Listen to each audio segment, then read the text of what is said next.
ಸಮಾರೋಪ ಭಾಷಣ ಮಾಡಲಿಕ್ಕೆ ನನಗೆ ಅವಕಾಶವನ್ನು ಕೊಟ್ಟಿದ್ದಾರೆ. ವೇದಿಕೆಯಲ್ಲಿ ಹಿರಿಯರಾದ HK ಪಾಟೀಲ್ರವರಿದ್ದಾರೆ. ಇಬ್ಬರು ನಮ್ಮ ಮುಖ್ಯ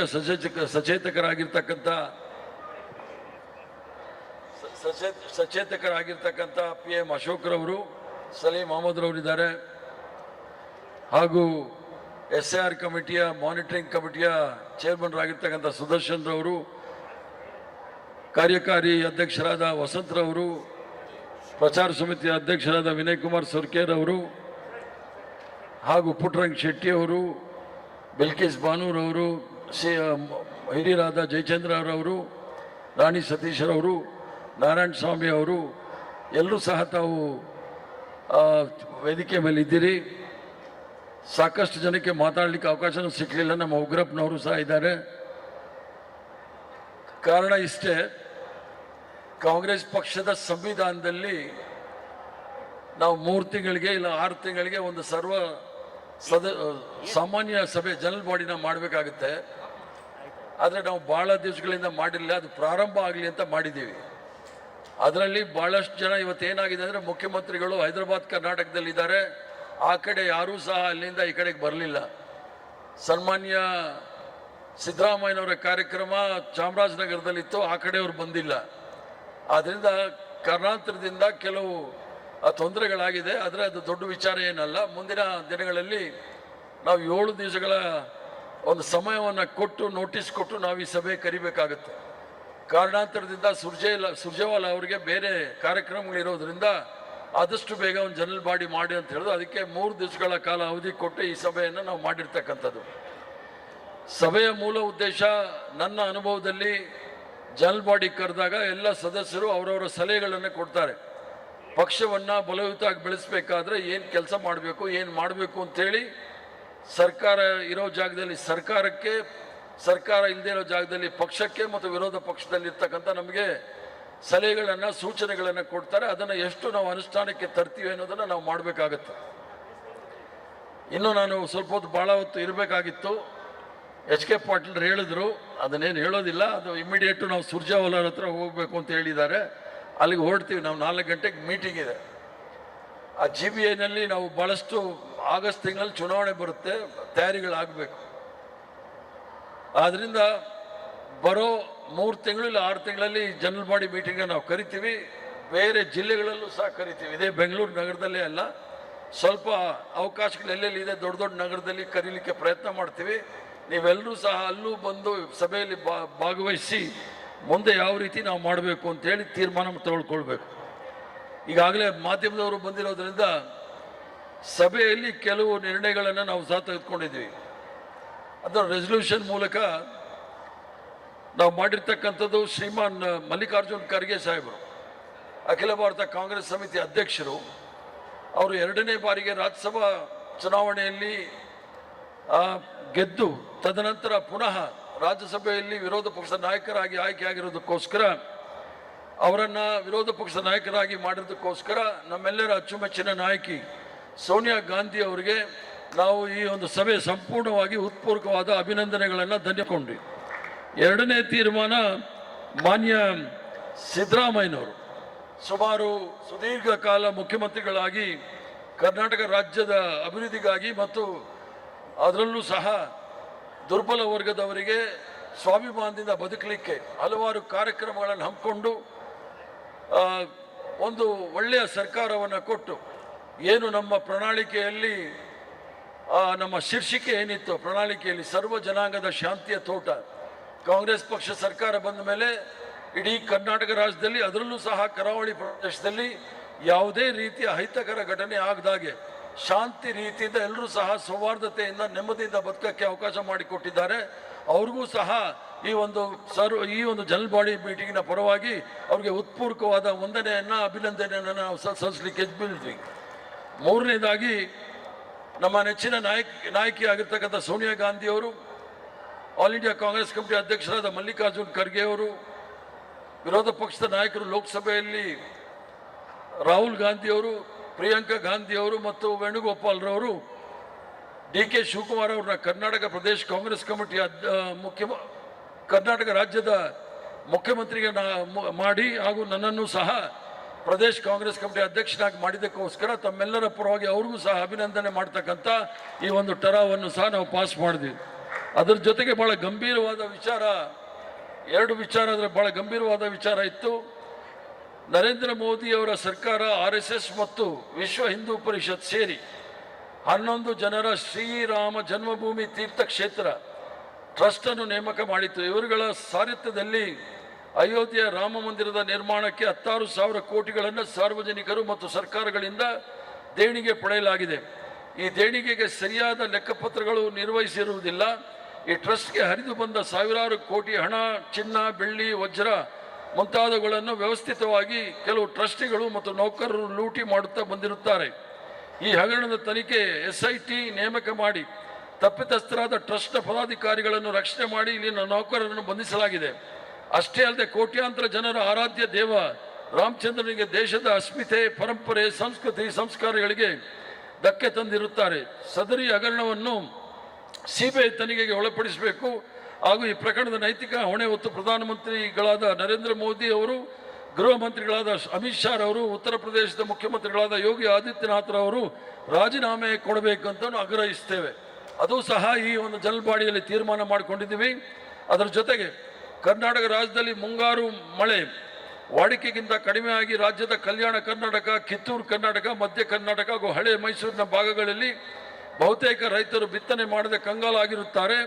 ಬಹುತೇಕ ಜಲಾಶಯಗಳ ನೀರದೆ ಬತ್ತಿ ಹೋಗಿರುತ್ತವೆ.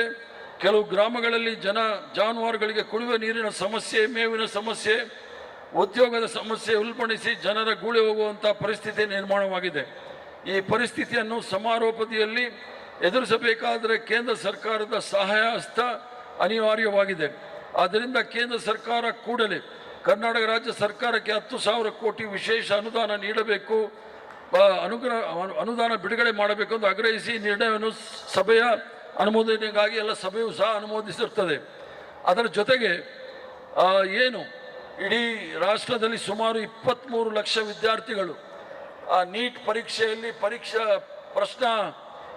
ಪ್ರಶ್ನೆ ಪತ್ರಿಕೆ ಸೋರಿಕೆಯಿಂದ ಅವರ ಭವಿಷ್ಯವನ್ನೇ ಹಾಳು ಮಾಡಿಕೊಂಡಿರ್ತಕ್ಕಂಥ ಪರಿಸ್ಥಿತಿ ಆಗಿದೆ. ಸುಮಾರು 21 ಜನ ವಿದ್ಯಾರ್ಥಿಗಳು ಆತ್ಮಹತ್ಯೆ ಮಾಡಿಕೊಂಡಿದ್ದಾರೆ. ಆದ್ದರಿಂದ ಕೇಂದ್ರದಲ್ಲಿರ್ತಕ್ಕಂಥ ಶಿಕ್ಷಣ ಸಚಿವರಾಗಿರ್ತಕ್ಕಂಥ ಧರ್ಮೇಂದ್ರ ಪ್ರಧಾನರವರು ತತ್ಕ್ಷಣ ರಾಜೀನಾಮೆ ಕೊಡಬೇಕು ಅನ್ನೋದನ್ನು ಸಹ ನಾವು ಇಲ್ಲಿ ಟರಾವು ಮಾಡಿದ್ದೀವಿ. ಇದನ್ನು ಸಹ ನಾವು ಕೇಂದ್ರ ಸರ್ಕಾರಕ್ಕೆ ಒತ್ತಾಯ ಮಾಡ್ತೀವಿ. ಮಕ್ಕಳ ಭವಿಷ್ಯವನ್ನ ಅಂಧಕಾರಕ್ಕೆ ದೂಡದಂಥ ಈ ಧರ್ಮೇಂದ್ರ ಪ್ರಧಾನ ತಕ್ಷಣವೇ ವಜಾ ಮಾಡಬೇಕು ಅಂತೇಳಿ ರಾಷ್ಟ್ರಪತಿಯಲ್ಲೂ ಸಹ ನಾವು ಮನವಿ ಮಾಡ್ತಕ್ಕಂಥ ಠರಾವನ್ನು ನಾವು ತೆಗೆದುಕೊಂಡಿದ್ದೀವಿ. ಅದರ ಜೊತೆಗೆ ನಮ್ಮೆಲ್ಲರ ಉಸ್ತುವಾರಿ ವಹಿಸಿದಂಥ ರಣದೀಪ್ ಸಿಂಗ್ ಸುರ್ಜೇವಾಲಾರವರು ಸುದೀರ್ಘವಾಗಿ ಸುಮಾರು 5-6 ವರ್ಷಗಳ ಕಾಲ ಕರ್ನಾಟಕ ರಾಜ್ಯದ ಉಸ್ತುವಾರಿ ವಹಿಸಿ ಕರ್ನಾಟಕ ರಾಜ್ಯದಲ್ಲಿ ಕಾಂಗ್ರೆಸ್ ಪಕ್ಷದ ಸರ್ಕಾರ ಬರೋ ರೀತಿಯಲ್ಲಿ ಅದರ ಜೊತೆಗೆ ಹಲವಾರು ಕಾರ್ಯಕ್ರಮಗಳನ್ನು ಹಮ್ಮಿಕೊಂಡು ನಮ್ಮ ಜೊತೆ ನಿರಂತರವಾಗಿ ಕೆಲಸ ಮಾಡಿದಂಥ ಸುರ್ಜೇವಾಲಾ ಅವ್ರಿಗೂ ಸಹ ಈ ಒಂದು ಜನರಲ್ ಬಾಡಿಯ ಮೂಲಕ ಅವರಿಗೆ ಉತ್ಪೂರ್ವಕವಾದ ಧನ್ಯವಾದಗಳನ್ನು ಸಹ ಈ ಸಭೆ ಹೇಳಿರ್ತಕ್ಕಂಥದ್ದು. ಜೊತೆಗೆ ಬಹಳಷ್ಟು ಸಲಹೆಗಳು ಸಹ ಈ ಒಂದು ಸಭೆಯಲ್ಲಿ ಬಂದಿದೆ. ಅದರಲ್ಲೂ ಸಹ ನಿಕಟಪೂರ್ವ ಮುಖ್ಯಮಂತ್ರಿಗಳಾಗಿರ್ತಕ್ಕಂಥ ಸಿದ್ದರಾಮಯ್ಯನವರು ಬಹಳ ಸೂಕ್ತವಾದ ಸಲಹೆಗಳನ್ನು ಕೊಟ್ಟಿದ್ದಾರೆ. ರಾಜ್ಯದಲ್ಲಿ ಕೋಮುವಾದಿ ಶಕ್ತಿಗಳನ್ನು ನಾವು ಎದುರಿಸಬೇಕಾದ್ರೆ ಕಾಂಗ್ರೆಸ್ ಪಕ್ಷದ ಕಾರ್ಯಕರ್ತರು, ನಾಯಕರು ಮತ್ತು ಎಲ್ಲ ಹಿತೈಷಿಗಳು ಸಹ ಕಾಂಗ್ರೆಸ್ ಪಕ್ಷದ ಸಿದ್ಧಾಂತವನ್ನು ಆಳವಾಗಿ ಅರಿತುಕೊಂಡು ತಿಳ್ಕೊಂಡು ಆ ನಂತರ ನಾವು ಅವರ ವಿರುದ್ಧ ಹೋರಾಟ ಮಾಡಬೇಕಾಗಿರ್ತಕ್ಕಂಥ ಪ್ರಸಂಗ ಬಂದಿರತಕ್ಕಂಥ ವಿಚಾರದಲ್ಲಿ ಕರ್ನಾಟಕ ರಾಜ್ಯದಲ್ಲಿ ರಾಜ್ಯ ಮಟ್ಟದಲ್ಲಿ, ಜಿಲ್ಲಾ ಮಟ್ಟದಲ್ಲಿ, ತಾಲೂಕು ಮಟ್ಟದಲ್ಲೂ ಸಹ ಜನಜಾಗೃತಿ ಮೂಡಿಸ್ತಕ್ಕಂಥದ್ದು, ಕೋಮುವಾದಿಗಳ ವಿರುದ್ಧ ಯಾವ ರೀತಿ ಅವರು ಕರ್ನಾಟಕ ರಾಜ್ಯಕ್ಕೆ ಮಸಿ ಬಳಿಲಿಕ್ಕೆ ಪ್ರಯತ್ನ ಮಾಡ್ತಾ ಇದ್ದಾರೆ ಅದನ್ನು ಜಾಗೃತಿ ಮೂಡಿಸಲಿಕ್ಕೋಸ್ಕರ ತರಬೇತಿಗಳನ್ನು ಮಾಡಬೇಕು ಅಂತೇಳಿ ಸಿದ್ದರಾಮಯ್ಯನವರು, ನಮ್ಮ ಮಾಜಿ ಮುಖ್ಯಮಂತ್ರಿಗಳಾಗಿರ್ತಕ್ಕಂಥ ವೀರಪ್ಪ ಮೊಯ್ಲಿ ಅವರು ಸಹ ನಮ್ಮೆಲ್ಲರಿಗೂ ಸಹ ಒಂದು ಸಲಹೆಯನ್ನು ಕೊಟ್ಟಿದ್ದಾರೆ. ಅದರ ಜೊತೆಗೆ ಕೆಲವರು ಮಾತಾಡೋ ಸಂದರ್ಭದಲ್ಲಿ ಕಾಂಗ್ರೆಸ್ ಪಕ್ಷ ಜಾತ್ಯತೀತ ಪಕ್ಷ, ಸರ್ಕಾರ ರಚನೆ ಆಗುವಾಗ ಅಥವಾ ಅಧಿಕಾರಿಗಳ ವರ್ಗಾವಣೆಗಳಾಗುವಾಗ ಯಾವುದೇ ಜಾತಿ ವಿಶೇಷವಾಗಿ ನಾವು ಹೆಚ್ಚಿನ ಒತ್ತನ್ನು ಕೊಡದೆ ಎಲ್ಲರಿಗೂ ಸಹ ಅವಕಾಶ ಮಾಡಿಕೊಡ್ತಕ್ಕಂಥ ಕೆಲಸ ಕಾಂಗ್ರೆಸ್ ಪಕ್ಷದಲ್ಲಿ ಆಗಬೇಕು ಅಂತೇಳಿ ಒಂದು ಸೂಕ್ತವಾದ ಸಲಹೆಯನ್ನು ಸಹ ಕೊಟ್ಟಿರ್ತಾರೆ. ಅದ್ರ ಜೊತೆಗೆ ಬ್ಲಾಕ್ ಮಟ್ಟದಲ್ಲೂ ಸಹ ಈಗ ಕೆಲವು ಸದಸ್ಯರು ಸಹ ಹೇಳಿದರು, ಜಿಲ್ಲಾ ಮಟ್ಟದಲ್ಲಿ ಮತ್ತು ಬ್ಲಾಕ್ ಕಾಂಗ್ರೆಸ್ ಕಮಿಟಿ ಬಹಳ ಸುಮಾರು ವರ್ಷಗಳಿಂದ 10-15 ವರ್ಷದಿಂದ ಇರ್ತಕ್ಕಂಥ ಬ್ಲಾಕ್ ಕಾಂಗ್ರೆಸ್ ಕಮಿಟಿಯನ್ನು ಬದಲಾವಣೆ ಮಾಡಬೇಕು, 10 ವರ್ಷದಿಂದ ಮೇಲಿರ್ತಕ್ಕಂಥ ಜಿಲ್ಲಾ ಕಾಂಗ್ರೆಸ್ ಕಮಿಟಿಯನ್ನು ಬದಲಾವಣೆ ಮಾಡಬೇಕು ಅಂತೇಳಿ ಈಗಾಗಲೇ ಆಲ್ ಇಂಡಿಯಾ ಕಾಂಗ್ರೆಸ್ ಕಮಿಟಿಯ ವತಿಯಿಂದ ನಾವೆಲ್ಲರೂ ಸಹ 2024 ಡಿಸೆಂಬರಲ್ಲಿ ಬೆಳಗಾಮಲ್ಲಿ ಏನು ಒಂದು ಮಹಾತ್ಮ ಗಾಂಧಿಯವರ ಅಧ್ಯಕ್ಷತೆ ಅಲ್ಲಿ ಒಂದು ಸಮ್ಮೇಳನ ನಡೆದಿತ್ತು 100 ವರ್ಷದ ಹಿಂದೆ, ಆ ಒಂದು ವರ್ಕಿಂಗ್ ಕಮಿಟಿನಲ್ಲಿ ತೀರ್ಮಾನ ತೆಗೆದುಕೊಂಡಿದ್ವಿ. ಆ ವರ್ಕಿಂಗ್ ಕಮಿಟಿಯ ತೀರ್ಮಾನ 2025 ಸಂಪೂರ್ಣವಾಗಿ ಸಂಘಟನೆಯನ್ನು ಬಲಪಡಿಸಲಿಕ್ಕೋಸ್ಕರ ಆಲ್ ಇಂಡಿಯಾ ಕಾಂಗ್ರೆಸ್ ಕಮಿಟಿಯಿಂದ ಹಿಡಿದು PCCಯಿಂದ ಹಿಡಿದು DCCಯಿಂದ ಹಿಡಿದು ಬ್ಲಾಕ್ ಕಾಂಗ್ರೆಸ್ ಕಮಿಟಿವರೆಗೂ ಸಹ ಎಲ್ಲೆಲ್ಲಿ ಬದಲಾವಣೆಗಳು ಮಾಡಬೇಕು ಅದನ್ನು ಮಾಡಬೇಕು ಅಂತ ಹೇಳಿ ಅದಕ್ಕೋಸ್ಕರ ಒಂದು ಹೊಸ ಅಭಿಯಾನವನ್ನೇ ಪ್ರಾರಂಭ ಮಾಡಿದ್ರು. ಸರ್ಜಾನ್ ಅಭಿಯಾನ ಅಂತೇಳಿ, ಅಂದರೆ ಸಂಘಟನೆಗಳನ್ನು ಪುನರ್ರಚನೆ ಮಾಡಲಿಕ್ಕೋಸ್ಕರ ಒಂದು ಅಭಿಯಾನವನ್ನು ಪ್ರಾರಂಭ ಮಾಡಿ ಏಪ್ರಿಲ್ 25ರಲ್ಲಿ ಅದು ಗುಜರಾತಲ್ಲಿ ಪ್ರಾರಂಭ ಆಗಿ ಬಹಳಷ್ಟು ರಾಜ್ಯಗಳಲ್ಲಿ ಮುಗಿದಿದೆ. ಇನ್ನು ಕೆಲವು ರಾಜ್ಯಗಳಲ್ಲಿ ಮಾತ್ರ ಆಗಬೇಕಾಗಿದೆ, ವೆಸ್ಟ್ ಕೇರಳ ಮತ್ತು ಕರ್ನಾಟಕದಲ್ಲಿ. ಸದ್ಯದಲ್ಲೇ ಆಲ್ ಇಂಡಿಯಾ ಕಾಂಗ್ರೆಸ್ ಕಮಿಟಿಯ ವತಿಯಿಂದ ಬೇರೆ ರಾಜ್ಯಗಳಿಂದ ಅಬ್ಸರ್ವರ್ಗಳು ಬಂದು ಪ್ರತಿ ಜಿಲ್ಲೆಯಲ್ಲಿ ಮಿನಿಮಮ್ ಕನಿಷ್ಠ 7 ದಿನ ಆ ಜಿಲ್ಲೆಯಲ್ಲಿ ಇದ್ದು ಎಲ್ಲ ಬ್ಲಾಕ್ಗಳಿಗೂ ಸಹ ಭೇಟಿ ಕೊಟ್ಟು ಅಲ್ಲಿರ್ತಕ್ಕಂಥ ಕಾಂಗ್ರೆಸ್ ಕಾರ್ಯಕರ್ತರ ವಿಚಾರವನ್ನು ತಿಳ್ಕೊಂಡು ಅವರ ಅನಿಸಿಕೆಗಳನ್ನು ತಿಳ್ಕೊಂಡು ಅವರು ಕನಿಷ್ಠ 2 ಹೆಸರುಗಳನ್ನ ಕೊಡಬೇಕಾಗುತ್ತೆ, ಗರಿಷ್ಠ 6 ಹೆಸರುಗಳನ್ನ ಕೊಡ್ಬೋದು. ಆ ಹೆಸರುಗಳಲ್ಲಿ ನಾವು ಜಿಲ್ಲಾ ಕಾಂಗ್ರೆಸ್ ಕಮಿಟಿ ಅಧ್ಯಕ್ಷರನ್ನ ಆಯ್ಕೆ ಮಾಡ್ತೀವಿ. ಅದು ಆದಷ್ಟು ಬೇಗ ಆಗುತ್ತೆ ಅನ್ನೋದು ಭರವಸೆಯನ್ನು ಸಹ ತಮ್ಮಲ್ಲಿ ನಾನು ಕೊಡ್ಲಿಕ್ಕೆ ಇಚ್ಛೆ ಬೀಳ್ತೇನೆ. ಅದ್ರ ಜೊತೆಗೆ ಇನ್ನೊಂದು ಸಲ ಏನು ಅಂದರೆ, ಸರ್ಕಾರ ಇರೋದ್ರಿಂದ 140 ಶಾಸಕರು ಇದ್ದಾರೆ. ನಾವೇನೇ ಕಾರ್ಯಕ್ರಮ ಮಾಡಿದ್ರೂ ಆ ಶಾಸಕರ ಪರ್ಮಿಷನ್ ತಗೊಂಡೆ ಅವರ ಕ್ಷೇತ್ರಕ್ಕೆ ಹೋಗ್ಬೇಕಾಗತ್ತೆ, ಇಲ್ಲಾಂದ್ರೆ ನಾವು ಹೋಗೋಕ್ಕಾಗೋದಿಲ್ಲ. ಅದಕ್ಕೆ ಆ ಶಾಸಕರೇ ಬಹಳ ಸಶಕ್ತರಿದ್ದಾರೆ, ಅವರವರ ಕ್ಷೇತ್ರದಲ್ಲಿ ಕಾರ್ಯಕ್ರಮ ಮಾಡ್ತಾರೆ, ಕಾಂಗ್ರೆಸ್ ಪಕ್ಷದ್ದು ಸರ್ಕಾರದ್ದು. ಆದ್ರಿಂದ ನಾವು ಅಲ್ಲೋಗೋದಿಲ್ಲ. ಉಳಿದ 84 ಕ್ಷೇತ್ರದಲ್ಲಿ ಯಾವ ವಿರೋಧ ಪಕ್ಷದವರು ಇದ್ದಾರೆ ಆ ಕ್ಷೇತ್ರದಲ್ಲಿ ಒಂದು ದಿನದ ಕಾರ್ಯಕ್ರಮ ನಾವು ಹಮ್ಮಿಕೊಳ್ತೀವಿ.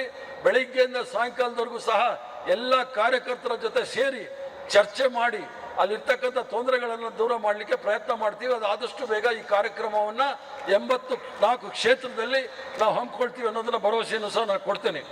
ಅದ್ರ ಜೊತೆಗೆ ಸರ್ಕಾರ ಮತ್ತು ಪಕ್ಷದ ಜೊತೆ ಒಂದು ಸಮನ್ವಯ ಇರಬೇಕು ಅನ್ನೋದಿದ್ರೆ ಮಧ್ಯದಲ್ಲಿ ಯಾರಾದರೂ ಇರಬೇಕಾಗುತ್ತೆ. ಆದ್ದರಿಂದ ನಮ್ಮಲ್ಲಿ ಸುಮಾರು 6-7 ವರ್ಷ ಆಯಿತು ಎಕ್ಸಿಕ್ಯೂಟಿವ್ ಕಮಿಟಿ ಇಲ್ಲ. ಪದಾಧಿಕಾರಿಗಳಿದ್ದಾರೆ, ಉಪಾಧ್ಯಕ್ಷರಿದ್ದಾರೆ, ಪ್ರಧಾನ ಕಾರ್ಯದರ್ಶಿಗಳಿದ್ದಾರೆ, ಸಚಿವರಿದ್ದಾರೆ. ಆದರೆ ಎಕ್ಸಿಕ್ಯೂಟಿವ್ ಕಮಿಟಿಗಾಗಲಿ ಪೊಲಿಟಿಕಲ್ ಅಫೇರ್ಸ್ ಕಮಿಟಿ ಆಗಲಿ ಇದು ಯಾವುದೇ ಸಮಿತಿಗಳಿಲ್ಲ.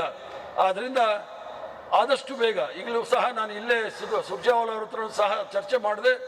ಆದಷ್ಟು ಬೇಗ ಎಕ್ಸಿಕ್ಯೂಟಿವ್ ಕಮಿಟಿ ಮತ್ತು ಪೊಲಿಟಿಕಲ್ ಅಫೇರ್ಸ್ ಕಮಿಟಿ ಮಾಡಿ ಅಂತ ಹೇಳಿದ್ದಾರೆ. ಎಲ್ಲ ನಾಯಕರಲ್ಲೂ ಸಹ ನಾನು ಮಾತನಾಡಿ ಆದಷ್ಟು ಬೇಗ ಈ ಒಂದು ವಿಚಾರವನ್ನು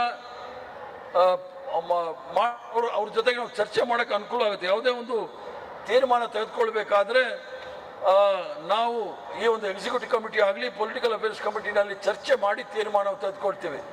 ಮತ್ತೆ ಕೆಲವು ಸಲಹೆ ಏನು ಬಂತು ಅಂದರೆ, ನಮ್ಮೆಲ್ಲರ ಅಚ್ಚುಮೆಚ್ಚಿನ ನಾಯಕ ರಾಜೀವ್ ಗಾಂಧಿ ಅವರು 1989 ಸಂವಿಧಾನದ 73 ಮತ್ತು 74ನೇ ತಿದ್ದುಪಡಿ 89ರಲ್ಲಿ ಆಗಿದ್ದು, ಅದು 92ರಲ್ಲಿ ಅದು ಲೋಕಲ್ ಬಾಡಿ ಅಂದರೆ 73 ಮತ್ತು 74 ಅದು ತಿದ್ದುಪಡಿ ಮಾಡಿ ಸ್ಥಳೀಯ ಸಂಸ್ಥೆಗಳಿಗೆ ಚುನಾವಣೆ ಆಗಬೇಕು. ಯಾವುದೇ ಸ್ಥಳೀಯ ಸಂಸ್ಥೆಗಳು 6 ತಿಂಗಳ ಮೇಲೆ ಖಾಲಿ ಇರಬಾರ್ದು ಅಂತ ಹೇಳಿದ್ದೀವಿ. ಈಗಾಗಲೇ ಕೆಲವು ಜಾಗದಲ್ಲಿ ಯಾರೋ ಭಾಷಣ ಮಾಡುವಾಗ ಹೇಳಿದ್ರು ನಮ್ಮ ಮಂಗಳೂರಲ್ಲಿ 6 ವರ್ಷ ಇದೆ ಅಂತ ಹೇಳಿ. ಆದರೆ ನಾನು ಸರ್ಕಾರದಲ್ಲಿ ಒತ್ತಾಯ ಮಾಡ್ತೀನಿ, ಈ ಸಭೆಯ ಮೂಲಕ ಎಲ್ಲ ತಾಲೂಕು ಮಟ್ಟದಲ್ಲಿ ಜಿಲ್ಲಾ ಮಟ್ಟದಲ್ಲಿ ಸ್ಥಳೀಯ ಸಂಸ್ಥೆಗಳಿಗೆ ಚುನಾವಣೆ ಯಾವುದೂ ಸಹ ಅದು ಲೇಟ್ ಆಗಬಾರ್ದು, ಡಿಲೇ ಮಾಡಬಾರ್ದು. ಆದಷ್ಟು ಬೇಗ ಏನು ಸಂವಿಧಾನದ ಚೌಕಟ್ಟಿನಲ್ಲಿ ಅವಕಾಶ ಇದೆ ಅದು ಆ ಚೌಕಟ್ಟಿನಲ್ಲೇ ಮಾಡಬೇಕು ಅಂತೇಳಿ ಸರ್ಕಾರವನ್ನು ಒತ್ತಾಯ ಮಾಡಲಿಕ್ಕೆ ನಾನು ಇಚ್ಛೆ ಬೀಳ್ತೇನೆ. ಯಾಕಂದರೆ ನಾವು ಸ್ಥಳೀಯ ಸಂಘ ಸಂಸ್ಥೆಗಳಲ್ಲಿ ಪ್ರಬಲರಾಗಿದ್ದಾರೆ, ಭಾರತೀಯ ಜನತಾ ಪಾರ್ಟಿಯವರು ಏನೂ ಮಾಡಲಿಕ್ಕೆ ಸಾಧ್ಯ ಇಲ್ಲ. ಅದರ ಜೊತೆಗೆ ಪದಾಧಿಕಾರಿಗಳು ಸಹ ಸುಮಾರು ವರ್ಷದಿಂದ ಕೆಲಸ ಮಾಡ್ತಾ ಇದ್ದಾರೆ. ಯಾರ್ಯಾರು ಪುನಃ ಕೆಲಸ ಮಾಡಬೇಕು ಅಂತ ಅನಿಸುತ್ತೆ ಅವರು ಕೆಲಸ ಮಾಡ್ಬೋದು, ಯಾರ್ಯಾರು ಬೇರೆ ರೀತಿಯ ಕೆಲಸ ಮಾಡೋಕ್ಕಾಗುತ್ತೆ ಅದರಲ್ಲೂ ಸಹ ತೊಡಸ್ಕೊಳ್ಳೋಕ್ಕೆ ತಾವೆಲ್ಲ ಅವಕಾಶಗಳನ್ನ ಮಾಡಿಕೊಡ್ತೀವಿ ಅಂತ ನಾನು ಹೇಳ್ತೀನಿ. ಅದಲ್ಲದೆ ಈಗಾಗಲೇ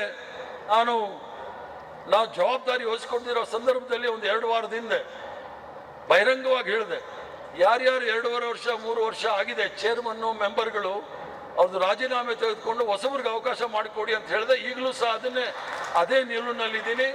ಆದಷ್ಟು ಬೇಗ ಎಲ್ರಿಗೂ ಸಹ ಅವಕಾಶ ಆಗ್ತಕ್ಕಂಥ ಕೆಲಸ ಮಾಡಬೇಕು ಅಂತ ಹೇಳಿ ಈಗಾಗಲೇ ಸುರ್ಜೇವಾಲಾ ಅವ್ರ ಹತ್ರನೂ ಮಾತಾಡಿದೆ. ಅವರು ಸಹ ಮುಖ್ಯಮಂತ್ರಿಗಳ ಹತ್ರನೂ ಮಾತಾಡಿದ್ದಾರೆ, ಸಿದ್ದರಾಮಯ್ಯ ಅವ್ರ ಹತ್ರನೂ ಮಾತಾಡಿದ್ದಾರೆ. ಎಷ್ಟು ಬೇಗ ನಾವು ಪಟ್ಟಿಯನ್ನು ಕೊಡ್ತೀವಿ ಅಷ್ಟು ಬೇಗ ನಾವು ಅನೌನ್ಸ್ ಮಾಡ್ತೀವಿ ಅಂತ ಹೇಳಿದ್ದಾರೆ. ಆದಷ್ಟು ಬೇಗ ಅದನ್ನು ಅನೌನ್ಸ್ ಮಾಡಲಿಕ್ಕೆ ಪ್ರಯತ್ನ ಮಾಡ್ತೀವಿ. ನನ್ನ ವಿಚಾರ ತಮ್ಗೆ ಹೇಳಬೇಕಾದ್ರೆ, ನಾನು ಸೇವಾದಳದಿಂದ ಬಂದಿರ್ತಕ್ಕಂಥವ್ರು, ಭಾರತ್ ಸೇವಾದಳ, ಆ ನಂತರ NSUI, ಕಾಂಗ್ರೆಸ್ ಸೇವಾದಳ, INTC ಮತ್ತು ACC. ಸ್ವಲ್ಪ ಪಕ್ಷದ ವಿಚಾರದಲ್ಲಿ ನಮ್ಮದೇ ಆದ ಸಂವಿಧಾನ ಇದೆ. ಸಂವಿಧಾನದ ಚೌಕಟ್ಟಿನಲ್ಲೇ ನಾವು ನಡ್ಕೊಂಡು ಹೋಗ್ಬೇಕಂತಕ್ಕೆ ಪ್ರಯತ್ನ ಮಾಡಬೇಕಾಗತ್ತೆ. ಯಾಕಂದರೆ ಸಂವಿಧಾನ ಛಿದ್ರ ಆಗೋಗಿದೆ. ಆದ್ರೂ ಸಹ ಏನು ನಮ್ಮ ಪೂರ್ವಜರು ನಮ್ಮ ಕೈ ಕೊಟ್ಟೋಗಿದ್ದಾರೆ ಅದನ್ನು ನಾವು ಎಷ್ಟು ಮಟ್ಟಿಗೆ ಬೆಳೆಸ್ಕೊಂಡು ಮುಂದೆ ಹೋಗ್ಬೋದು ನಾವು ಯೋಚನೆ ಮಾಡಬೇಕು. ವೇದಿಕೆ ಮೇಲೆ ಕೂಳ್ತಿರ್ತಕ್ಕಂಥ ನಾವೆಲ್ಲರೂ ಸಹ, ನಮ್ಮ ಎದುರು ಕೂಳ್ತಿರ್ತಕ್ಕಂಥವ್ರು ನೀವು ಸಹ, ನಮ್ದು ಯಾರ್ದು ಸಹ ಕಾಂಗ್ರೆಸ್ ಪಕ್ಷಕ್ಕೆ ಏನೂ ಕೊಡುಗೆ ಇಲ್ಲ. ಏನು ನಮ್ಮ ಹಿರಿಯರು ಸ್ವತಂತ್ರ ಹೋರಾಟ ಮಾಡಿ ನಮ್ಮ ಕೈಯಲ್ಲಿ ಒಂದು ಭದ್ರವಾದ ಭಾರತ ದೇಶವನ್ನು ಕೈ ಕೊಟ್ಟಿದ್ದಾರೆ, ಅದಕ್ಕೆ ಒಂದು ಇಡೀ ಪ್ರಪಂಚದಲ್ಲೇ ದೊಡ್ಡ ಸಂವಿಧಾನವನ್ನು ಕೊಟ್ಟಿದ್ದಾರೆ, ಪ್ರಜಾಪ್ರಭುತ್ವವನ್ನು ಕೊಟ್ಟಿದ್ದಾರೆ, ಜಾತ್ಯತೀತ ತತ್ವವನ್ನು ಕೊಟ್ಟಿದ್ದಾರೆ. ಇದರಲ್ಲಿ ಇಡೀ ಕಾಶ್ಮೀರದಿಂದ ಕನ್ಯಾಕುಮಾರಿವರೆಗೂ, ಕಚ್ದಿಂದ ಕೊಹಿಮಾದವರೆಗೂ ಒಂದು ಭವ್ಯ ಭಾರತದ ಪರಿಕಲ್ಪನೆಯನ್ನು ನಮ್ಮ ಕೈಲಿ ಕೊಟ್ಟಿದ್ದಾರೆ. ಇದನ್ನು ಈಗಾಗಲೇ ನಾವು ಯಶಸ್ವಿಯಾಗಿ 75-80 ವರ್ಷದವರೆಗೂ ನಾವು ನಡೆಸ್ಕೊಂಡು ಬಂದಿದ್ದೀವಿ. ನಡೆಸ್ಕೊಂಡು ಹೋಗೋ ಕೆಲಸ ಮಾತ್ರ ನಾವು ಮಾಡ್ತಾ ಇದ್ದೀವಿ. ಇದಕ್ಕೆ ನಮ್ಮ ಕೊಡುಗೆ ಏನೂ ಇಲ್ಲ. ನಮ್ಮ ಕೈಲಿ ನಡ್ಸೋಂಗೆ ಆದರೆ ಚೆನ್ನಾಗಿ ನಡ್ಸ್ಕೊಂಡು ಹೋಗೋಣ. ನಮ್ಮ ಕೈಲಿ ಆಗಲಿಲ್ಲ ಅಂದರೆ ಮುಂದಿನ ಪೀಳಿಗೆಗೆ ಯಾವ ರೀತಿ ನಮ್ಮ ಕೈಲಿದೆ ಅದನ್ನು ಕೊಟ್ಬಿಟ್ಟು ನಾವು ಮುಂದೆ ಹೋಗ್ಬೇಕಾಗುತ್ತೆ. ಯಾಕಂದರೆ ಈ ದೇಶ ಉಳ್ಕೊಳ್ಬೇಕಾದ್ರೆ ನಮ್ಮ ಪೂರ್ವಜರು ಏನು ನಮಗೆ ತ್ಯಾಗ, ಬಲಿದಾನ ಎಲ್ಲವನ್ನೂ ಸಹ ಹೇಳ್ಕೊಟ್ಟಿದ್ದಾರೆ. ಅದನ್ನು ಸ್ವಲ್ಪ ಆದರೂ ನಾವು ಆ ಇತಿಹಾಸವನ್ನು ಓದಿ ಕಾಂಗ್ರೆಸ್ ಪಕ್ಷವನ್ನು ಯಾವ ರೀತಿ ನಾವು ಬೆಳೆಸ್ಕೊಂಡು ಮುಂದೆ ಹೋಗ್ಬೇಕು ಅನ್ನೋದು ನಾವು ಯೋಚನೆ ಮಾಡಬೇಕಾಗತ್ತೆ. ಯಾಕಂದರೆ ಕೆಲವ್ರಿಗೆ ಅನಿಸ್ಬಿಟ್ಟಿರುತ್ತೆ ನಾವಿಲ್ಲ ಅಂದರೆ ಕಾಂಗ್ರೆಸ್ ಇಲ್ಲ ಅಂತ. ಕಾಂಗ್ರೆಸ್ ಪಕ್ಷ ಯಾರಿಲ್ಲದೆ ಇದ್ರೂ ನಡ್ಕೊಂಡು ಹೋಗ್ತಾ ಇರುತ್ತೆ. ಸರ್ಕಾರ ಇರುತ್ತೆ ಹೋಗುತ್ತೆ, ಆದರೆ ಪಕ್ಷ ಮಾತ್ರ ಅಚಲವಾಗಿರುತ್ತೆ. ಅದನ್ನು ಸದೃಢವಾಗಿ ಬೆಳೆಸ್ತಕ್ಕಂಥ ಜವಾಬ್ದಾರಿ ಕೆಲಸ ನಾವು ಮಾಡಬೇಕು ಅಂತ ಹೇಳಿ ತಮ್ಮಲ್ಲಿ ಕಳಕಳಿಯ ಪ್ರಾರ್ಥನೆ ಮಾಡ್ತೇನೆ. ಅದು ಹೇಳಿದೆ ಈಗ, ಅದೇ 73-74 ಅಮೆಂಡ್ಮೆಂಟ್ ಹೇಳಿದೆ, ಸರ್ಕಾರಕ್ಕೆ ಹೇಳಿದ್ದೀನಿ, ಅದು ಹೇಳಿದೆ. ಸೊ ಅದರಿಂದ ಸರ್ಕಾರದಿಂದ ಆಗಬೇಕಾಗಿರ್ತಕ್ಕಂಥ ಕೆಲಸ ಶಿವಕುಮಾರ್ ಅವರು ಸಹ ಪಕ್ಷದ ಹಲವಾರು ಜವಾಬ್ದಾರಿಯನ್ನು ವಹಿಸಿಕೊಂಡು ಅವರು ಮುಖ್ಯಮಂತ್ರಿಗಳಾಗಿರ್ತಕ್ಕಂಥವರು, ಅವರು ಸಹ ಕಾರ್ಯಕರ್ತರ ಆಸಕ್ತಿಯನ್ನು ಕಾಪಾಡ್ತಾರೆ ಅನ್ನೋ ನಂಬಿಕೆ ಇದೆ. ಪಕ್ಷದ ವತಿಯಿಂದ ನಾವೇನೇನು ಮಾಡಬೇಕು ಅನ್ನೋದನ್ನು ಸಹ ನಾನು ಸಹ ಅವರಲ್ಲಿ ಆಗಾಗ ಅವರ ಗಮನಕ್ಕೆ ತಂದು ಆದಷ್ಟು ಒಳ್ಳೆ ಕೆಲಸ ಮಾಡಲಿಕ್ಕೆ ಪ್ರಯತ್ನ ಮಾಡ್ತೀವಿ ಅನ್ನೋ ಭರವಸೆಯನ್ನು ಸಹ ನಮಗೆ ಕೊಡ್ತೀನಿ. ಯಾಕಂದರೆ ಈಗ ಇರ್ತಕ್ಕಂಥ ಹೋರಾಟ ಯಾವ ರೀತಿ ಹೋರಾಟ ಅಂದರೆ, ಕಾಂಗ್ರೆಸ್ ಪಕ್ಷದ ಮುಂದೆ ಯಾರು ಭಾರತ ದೇಶದ ಸ್ವತಂತ್ರ ಹೋರಾಟದ ವಿರುದ್ಧ ಇದ್ದರು, ಭಾರತ ದೇಶದ ಸಂವಿಧಾನದ ವಿರುದ್ಧ ಇವತ್ತಿಗೂ ಸಹ ಇದ್ದಾರೆ. ಜಾತ್ಯತೀತ ತತ್ವದಲ್ಲಿ ನಂಬಿಕೆ ಇಲ್ಲದಿರ್ತಕ್ಕಂಥವ್ರು ಇವತ್ತು ಜವಾಬ್ದಾರಿಯಲ್ಲಿದ್ದ ಅಧಿಕಾರದಲ್ಲಿದ್ದಾರೆ. ಅವರ ಮೂಲ ಉದ್ದೇಶ ಸಂವಿಧಾನವನ್ನು ಬುಡಮೇಲೆ ಮಾಡತಕ್ಕಂಥ ಕೆಲಸವನ್ನು ಮತ್ತು ಯಾವುದು ಒಂದು ಜಾತ್ಯತೀತ ತತ್ವವನ್ನು ಇಟ್ಕೊಂಡು ನಾವು ಇಷ್ಟು ದೂರ ಬಂದಿದ್ದೀವಿ, ಶಾಂತಿ ಮತ್ತು ಸೌಹಾರ್ದತೆಯಿಂದ ಬಾಳಿದ್ದೀವಿ, ಅದನ್ನು ಶಾಂತಿಯನ್ನು ಕೆಡಿಸಲಿಕ್ಕೆ ಎಲ್ಲ ರೀತಿಯ ಪ್ರಯತ್ನವನ್ನು ಸಹ ಭಾರತೀಯ ಜನತಾ ಪಾರ್ಟಿ RSS ಅವರು ಮಾಡ್ತಾರೆ.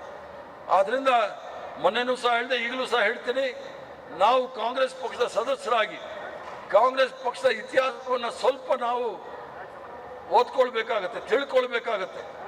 ಕಾಂಗ್ರೆಸ್ ಪಕ್ಷದ ಇತಿಹಾಸವನ್ನು ತಿಳ್ಕೊಂಡ್ರೆ ಅದರಷ್ಟು ದೊಡ್ಡ ಇತಿಹಾಸ ಯಾವುದೂ ಇತಿಹಾಸ ಇಲ್ಲ ಈ ದೇಶದಲ್ಲಿ.